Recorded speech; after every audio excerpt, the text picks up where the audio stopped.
Welcome to Historic Savannah Foundation's 2024 Preservation Awards. My name is Austin Hill, and I am the chair of the HSF board.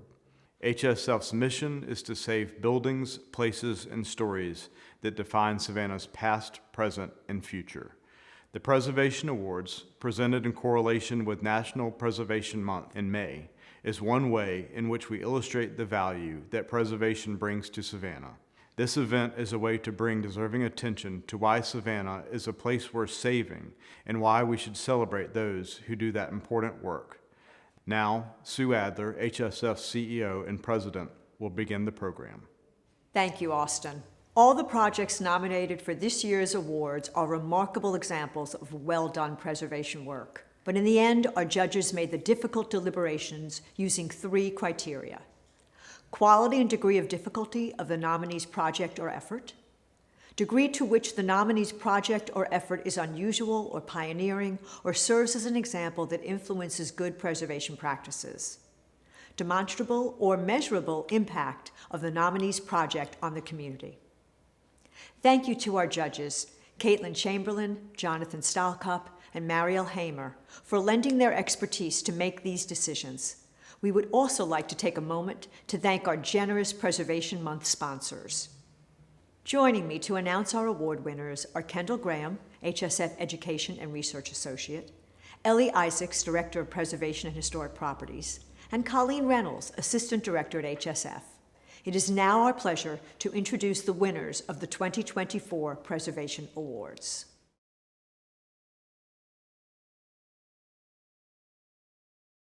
First award goes to 31 Bluff Drive.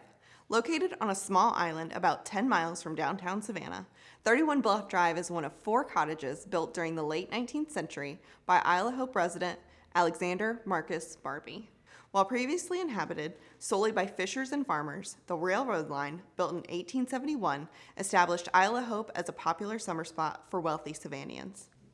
By the 1940s, the cottages had become dilapidated, succumbing to pests and mold. Over the years, the cottages were sold and repaired. However, renovations were not kind to the cottage.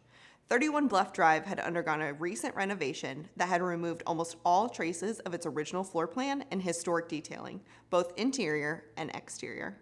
Windows had been removed, inoperable vinyl shutters added, siding replaced, and fake tabby was added to the foundation, among other additions conflicting with the building's integrity. Even the original wood flooring had been removed. After further investigation, the design team discovered that the neighbor, number 29, was the most historically intact of the original 4 homes. The owners graciously allowed access, which revealed that the home had both its original floor plan layout as well as simple historic detailing. This momentous discovery sparked the team to decide that number 29's floor plan would serve as a guide to restoring the original interior footprint at number 31. The interior footprint included restoring a 7-foot wide center hall that runs the entire depth of the house, as well as locating the living, dining, and kitchen spaces to the south side of the hall and bedrooms to the north, which mirrors the layout of its neighbor, number 29. The existing rear addition was removed and rebuilt, incorporating modern conveniences, and because of the reestablished center hall, was once again visually symmetrical from the exterior. The team continued their detailed work on the interior with simple window and door casings copied from number 29. The home's only remaining original historic fabric, the ceiling joists, were exposed and highlighted by raising the ceiling height in the principal rooms in contrast to new ceilings being covered in wood plank. By reinstating the home's original floor plan with attention to historically appropriate details, 31 Bluff Drive stands out as a thoughtful rehabilitation that returns a sense of history while still serving the new homeowner in the 21st century.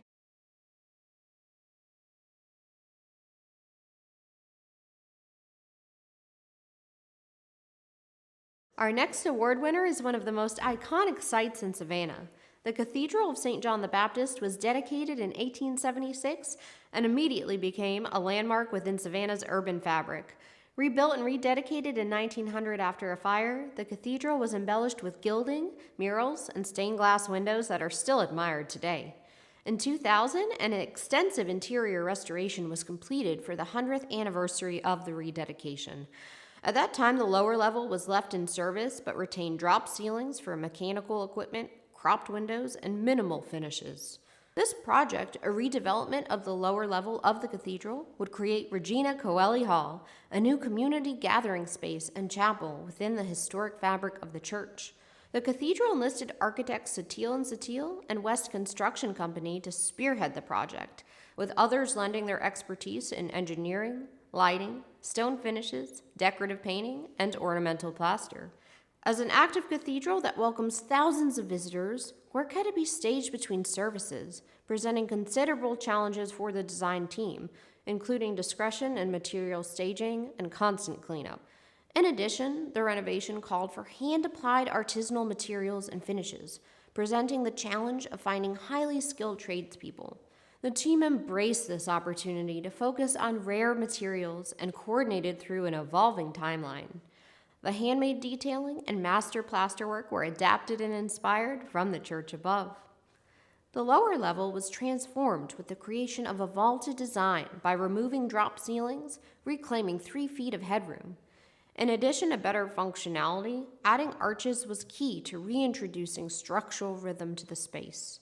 The team worked with engineers and tradesmen to ensure that the new lighting and mechanical systems were seamlessly integrated into the existing structure.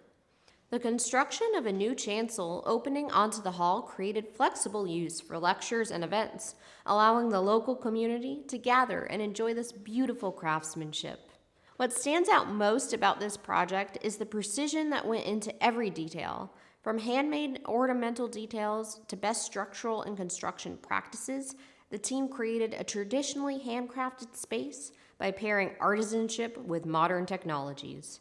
Today, this major renovation of the lower level of the cathedral has created the Regina Coeli Hall, a new gathering space in keeping with the extraordinary material quality, articulation, and detailing of the church. New vaulted plaster ceilings, marble from historic quarries, patterned oak and walnut flooring, painted and gilded columns, and ornamental plasterwork reflect superb craftsmanship and signifies a new chapter for this treasured historic landmark structure.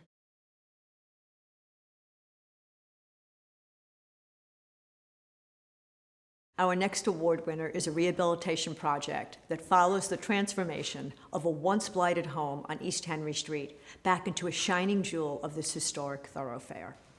The Taylor and Fletcher Whitfield House was constructed circa 1903 as Savannah's development began to spread east. It is an excellent example of a side hall Queen Anne-style house. The home's first owner, Taylor Whitfield, was a linotype machinist. He lived there with his wife Fletcher and their family. Like many large homes in Savannah, the house was converted into a duplex during the late 20th century. At that time, the grand wraparound porch was reduced to a small entry porch. The home sat vacant and deteriorating for decades until being acquired by Historic Savannah Foundation in 2020 as a revolving fund property. New owner Jay Shah had recently completed a rehab nearby and decided to take on this home that many had deemed a lost cause. The work needed to rehabilitate 706 East Henry was significant. The property suffered from loss of a rear porch, threatening vegetative growth, holes in the roof, missing exterior walls, broken windows, and foundational failure. On the interior, the conversion to a duplex meant that the foyer had been enclosed to create private access to the second floor, and a second-story bedroom had been converted for use as a kitchen.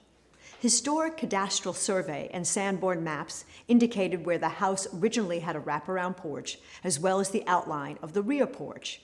Utilizing this archival evidence, the owner and architect worked closely with HSF staff and Ethos Preservation to develop rehabilitation plans that restored the house's porches and converted the interior back to a single-family home. The plans were then approved by the HSF ARC and sent for historic tax incentive review. Exploratory demolition revealed original features, including the open main stairwell and a double door opening connecting the entry foyer to the main parlor living space. Outside of restoring the house's original side hall plan, no other walls were altered. Leaving no detail untouched, the team embarked on restoring the house's original wood floors, rehabilitation and replacement where necessary of every window and interior transoms, the retention and repair of historic trim inside and out, and the installation of all new plumbing fixtures. Architect James Reardon and contractor Fidel Pedraza accommodated preservation-focused site visits to ensure the project's success, which played a vital role in restoring the home's wraparound porch and entry foyer. While individual challenges arose, such as the shoring and sistering required to ensure the rear of the house was stable, the intensity of the overall rehab was the greatest thing to overcome, requiring attention to all elements and the investment of significant time and money. The project has also helped to raise awareness. The team's decision to voluntarily adhere to the Secretary of Interior standards is notable because the house is actually outside of any local protection from demolition or design review. The restoration of the Taylor and Fletcher Whitfield House along Savannah's historic Henry Street has proved a catalyst as more and more rehabs are now taking place throughout this neighborhood. The many challenges overcome and commitment to retaining and restoring a significant portion of the home's historic fabric make 706 East Henry Street an exceptional rehab project.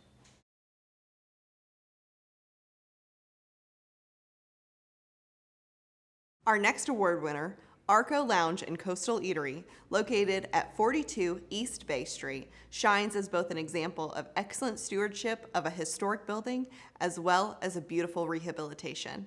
Located on Upper Stoddard Range, adjacent to the renowned Cotton Exchange, this historic range of buildings was constructed in 1859 by John Stoddard, a businessman, cotton merchant, and planter.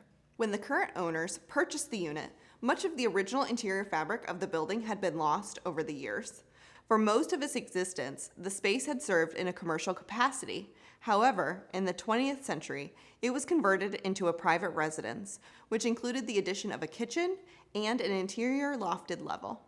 The new owners, Rhino Hospitality, took on the challenge of returning this historic space back into one that is open to the public to experience and enjoy the grandeur of 19th century Savannah architecture. The designers at J. Elder Studio and Pantheon ADC wanted to pay homage to the original elements remaining in the building and settled on the name Arco as a guiding inspiration. The word Arco is a Portuguese word meaning arch or bow, a name playing off the beautiful arched entryway found on the front of the building. Through this arched doorway, patrons step off Factor's Walk and are embraced by the soaring arches and majestic vaults that frame the breathtaking view of the river. Since most of the historic fabric was lost, the team used other interiors around Savannah for inspiration, such as the vaulted ceilings of the Cathedral of St. John the Baptist and stone elements found in the fireplaces of prominent homes throughout the city. Arco's cross-ribbed vaulted ceilings are the most striking elements of the new interior and speak to the talent of the craftsmen who worked on this project. The arches are not only aesthetically pleasing, but also serve a function, creating separation between rooms and framing key elements such as the stone bar. The bar was completely handcrafted with minimal machine intervention, providing a historic nod to the ballaststone found throughout Factor's Walk.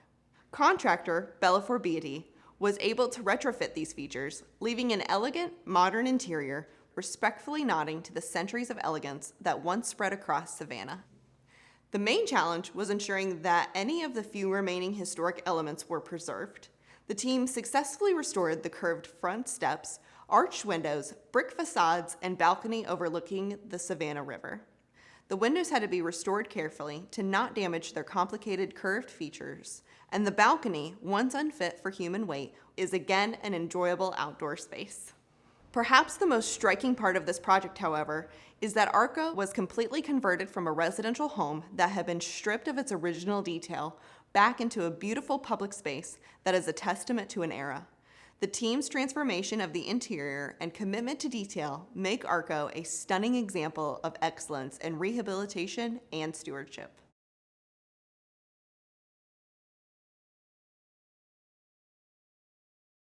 Our next winner is a residential property that faced unique challenges during its restoration. 418 Jones Street, constructed by John Assendorf in 1870, is a 3-story townhouse located on Savannah's legendary Jones Street. The house had undergone previous restoration attempts that unfortunately left it devoid of much of its historic fabric. The project, headed by architect Hallett Construction Company and contractor J.A.K. Holmes, took on the challenge of undoing the prior restorations and properly restoring the home in a way that honored its historic integrity. By the late 1960s, the John Assendorf house, like much of downtown Savannah, was in a state of decline. HSF acquired the home in 1970 as one of our early revolving fund properties and continues to hold a protective easement on its facade today. Unfortunately, the restoration completed by the home's owners in the 1970s was not kind to the property. It stripped the exterior of the original Victorian detailing, and a simpler porch was added to the front, changing the aesthetic to the 1970s preference for Federal-style architecture. While the porch roof appears to be original, the columns were replaced. The rear of the property had a wooden addition with no original historic fabric remaining. The home's interior had also suffered, having been stripped of much of its detailing and replaced with colonial trim and sheetrock. At the time of purchase, the only remaining interior features were the fireplaces and staircase. Further neglect hastened the home's decline. A previous owner started gutting the rear addition but did not finish, leaving it to sit visibly open to the elements and vermin. Historic photographs from the HSF survey book show the original double-arched front door, turned porch spindles, and windows. These photos, combined with measurements taken from similar structures and shadows on the main building, revealing exactly where the porch roof had been, allowed the team to carefully reconstruct the front porch. A custom handrail, spindles, and front door were designed to emulate what had been there, and the window fenestration pattern was restored. The main changes were to the rear, where the derelict window addition from the 1970s was removed and an extension was added. While not original to the home's footprint, the extension was designed to be historically appropriate and utilizes stored stucco, which was found hidden under later materials as an homage to the original structure. Since so much historic fabric had been lost, restoring the interior was another challenge that the team met with determination. The extant casings around the front door were replicated for the large double parlor, and a slightly simplified version was used in the kitchen and the second floor to indicate that they were secondary spaces. The one remaining original piece of baseboard was replicated throughout the house. All the original heart pine floors were patched as needed. One exciting discovery occurred when, while pulling out the 1970s sheetrock, original plaster was revealed on the east wall of the living room. Although the original crown molding was sadly lost during the first renovation, the team emulated moldings from the time period to reintroduce them to the house. The restoration of the John Assendorf house showcased the team's resiliency as they navigated unique challenges. Through patience and precision, 418 East Jones is once again a beautiful testament to the 19th century Savannah streetscape.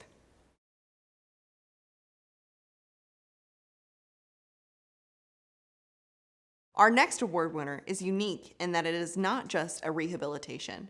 This project is breathing new life into a once forgotten corridor of Savannah. The rehabilitation of 2409 Waters Avenue transformed a neglected corner building along one of Savannah's most overlooked historic commercial thoroughfares back into a hub of local commerce, kickstarting the revitalization of Waters Avenue. The building dates to 1930 and was platted as part of the new Chatham Crescent neighborhood. It was sold to Abram Coben in 1934, who owned storefronts on Broughton Street and was an influential member of Savannah's Jewish community. The Cohens owned the property until 1964. Throughout its life, 2409 Waters Avenue served as a hub of neighborhood commerce with numerous businesses: a bakery, a shoe store, a grocery store, a bike shop, among many others. One significant owner and tenant, Mr. Robert Green Jr., purchased the building in 1973 to operate his janitorial business, later opening the Carousel Lounge. The Carousel was an African-American disco and jazz bar and hosted performances from prominent Savannah jazz musicians. The property was largely vacant from 1994 to 2002 and later served as a church. In 2022, Crescent Corner LLC, a partnership between Savannah locals Bree Paxton and Brad Baugh, purchased the property. Their goal was to undertake a small-scale, hyper-local economic revitalization of this historic corridor through the medium of 2409 Waters Avenue, guided by best practices in preservation. The building posed immediate challenges, as it was in poor condition following years of deferred maintenance. With the help of Ethos Preservation, the project was pre-approved for state and federal historic tax credits, which overcame the barrier of complex project financing. As the team began selective demolition, original fabric became exposed, including the eastern facade of storefront and transom windows, and an original set of double doors. It was discovered that the building originally had 4 storefronts and was constructed of wood framing with a brick veneer exterior that was stuccoed in the 1950s.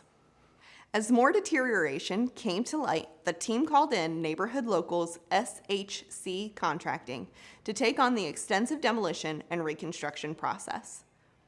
2 existing facades were reinforced, 2 new walls were constructed, and the original stuccoed masonry exterior was secured in order to receive a new layer of stucco.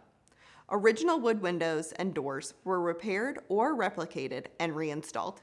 The City of Savannah replaced the sidewalks outside the building as part of the Waters Avenue Infrastructure Improvements Plan. In 2023, 3 small local businesses were secured to fill the space: the Stack's Bookstore, Cast and Gray Botanical, and Good Fortune Market. The tenants worked with local architect Kevin Rose to shape the interior layouts for their needs. The Stack's Bookstore owner, Cindy Otis, is a wheelchair user, and the team worked to build a new access ramp, making it the only ADA accessible bookstore in Savannah. All 3 entrepreneurs, as well as landlord Bree Paxton, live within walking distance of the building. Together, they are bringing desired amenities to their community while also revitalizing one of Savannah's most historic commercial corridors.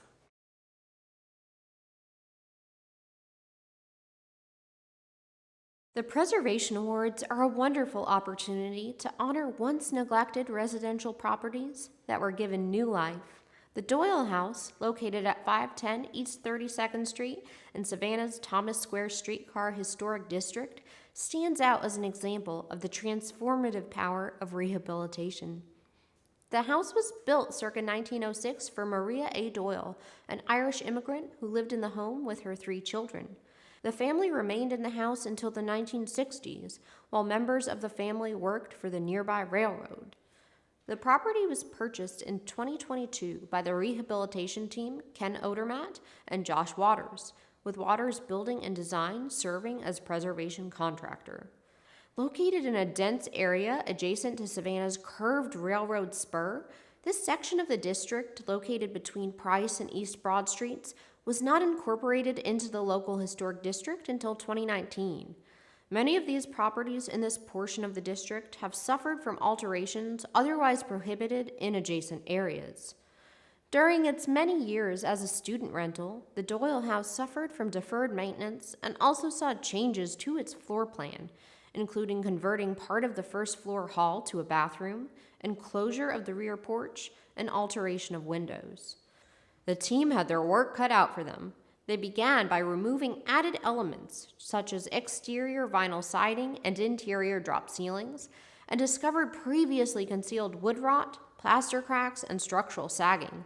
On a positive note, the removal of added materials also revealed intact historic fabric, including original clapboard siding, a second-story floor-to-ceiling opening, the foundation's brick piers, plaster ceilings, and picture molding. With these original features uncovered, work began. The home's exterior siding and trim were restored, as well as all of the double-hung sash wood windows. The front facade door openings were restored, and existing interior doors, including the grand first-floor pocket doors, were also restored. Restoring the wood floors included the painstaking removal of paint that had adhered to the boards over the years. Owners Odermatt and Waters were committed to honoring the house's original side hall floor plan while still making it suitable for modern living. For example, they converted the historic trunk room to a principal bath, maintaining access to the second-floor hall.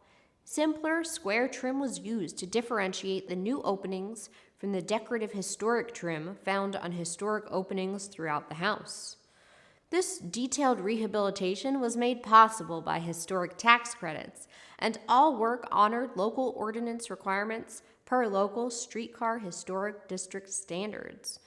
The Doyle House will now be leased to a single family and is a beautiful example of how rehabilitation can breathe new life into a residential home and preserve it for the next generation.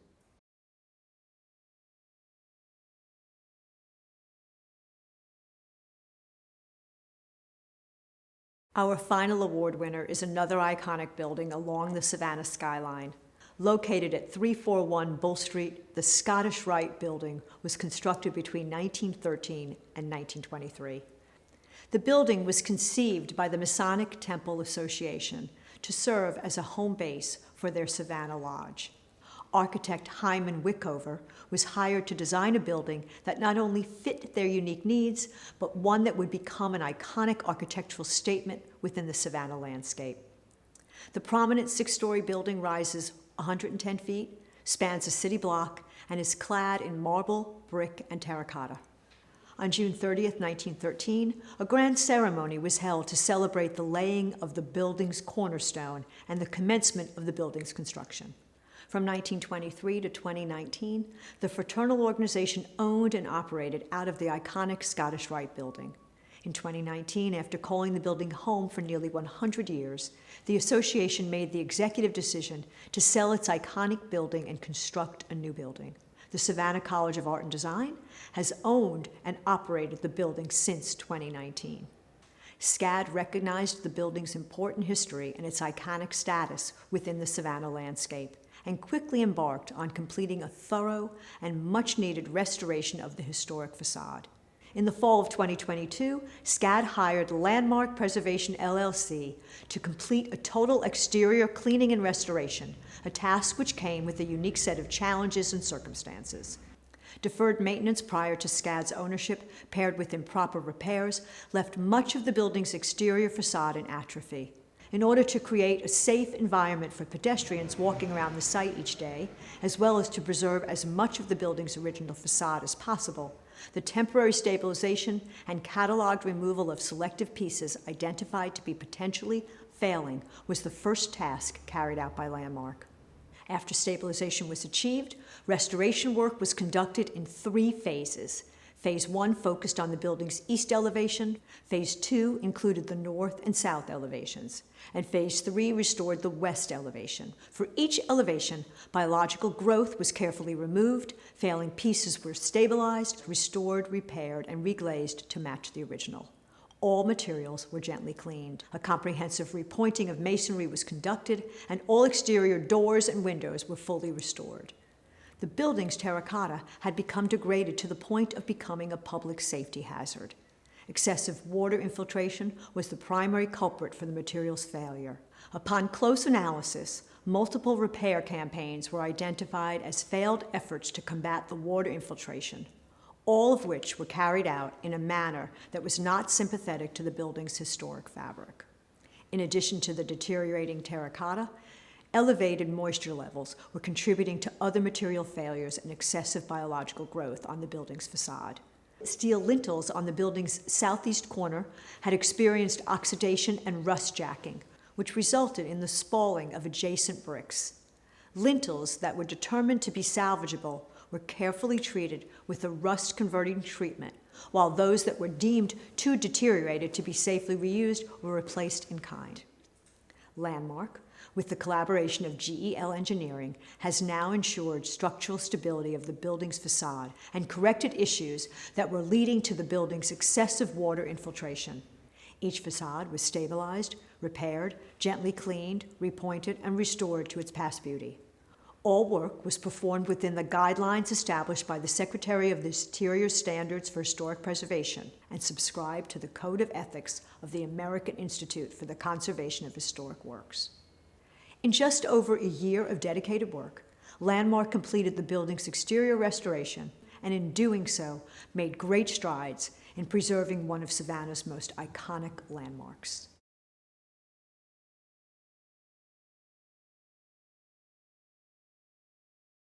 Top-tier preservation projects would not be possible without the incredible people behind them. Jeff Walker's dedication and expertise have earned him the HSF Volunteer of the Year Award for 2024. After years of planning, the Murray C. Perlman and Wayne C. Spear Preservation Center and the Davenport House's Urban Enslaved exhibit broke ground in 2020.